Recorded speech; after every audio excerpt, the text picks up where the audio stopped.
안녕하세요. 광주 미TV입니다. 오늘 이야기 드릴 내용은 그다지 즐거운 분야가 아닌데요. 흔하지는 않지만 시험관하기 시술을 진행하다 보면 만날 수도 있는 황당한 상황이라서 미리 이런 상황이 일어날 가능성이 얼마나 되는지, 왜 이런 일이 벌어지는지, 다음에는 또 반복되진 않는지에 대해 설명드리고자 합니다.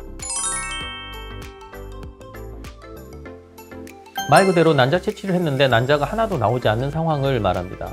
일어날 확률은 대개 0.2에서 7% 사이로 보고되고 있고요. 저도 처음 이 상황을 마주하고선 정말 큰 스트레스를 받았던 기억이 생생합니다. 지금이야 인터넷, SNS로 많은 다른 분들이 본인의 경험담을 공유하고 있어서 환자분들이 다른 분들의 글을 읽고 이런 일이 일어날 수 있구나 하고 양해해 주시지만 그 시절엔 납득이 안 가서 따지는 분들도 계셨답니다. 일단 두 가지 상황을 생각해 볼 수 있습니다. 하나는 가짜 공난포 증후군입니다. 가짜라는 표현을 쓴 이유는 아예 난자가 잘 안 자라서 안 나오는 상황을 말합니다. 애당초 안 나올 상황이었다는 거죠.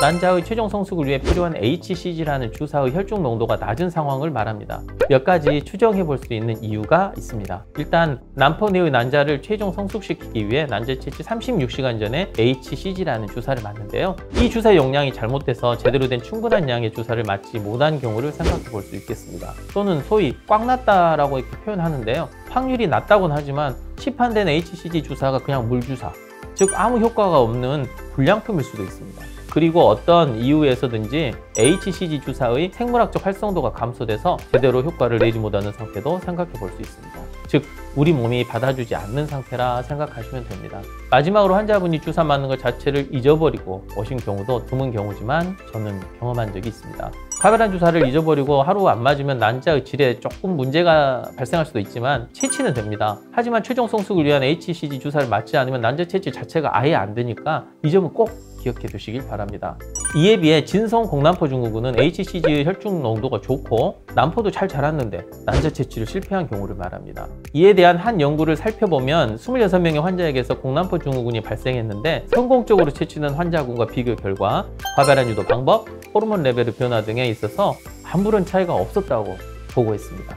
그 환자들 중 10명은 심지어 과거에 임신된 적도 있고 20명은 최소 한 번 이상의 시험관하기 시술을 통해 난자 채취가 되었던 사람들이었습니다. 그래서 저자들은 이런 상황에 대해 증후군을 붙이지 말고 무작위로 일어나는 이상 반응이라고 불러야 한다고 주장했습니다. 즉 아무에게나 왜 그런지 모른 채로 일어날 수 있는 불행한 이벤트라는 것으로 이해하시면 되겠습니다.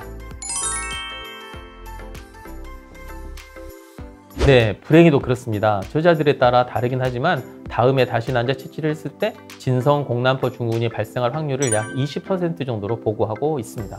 이 가능성은 나이가 증가할수록 올라가는데요. 35에서 39세 사이는 재발률이 24%로 올라가고 40세를 초과한군에서는 57%까지 재발률이 상승하게 됩니다.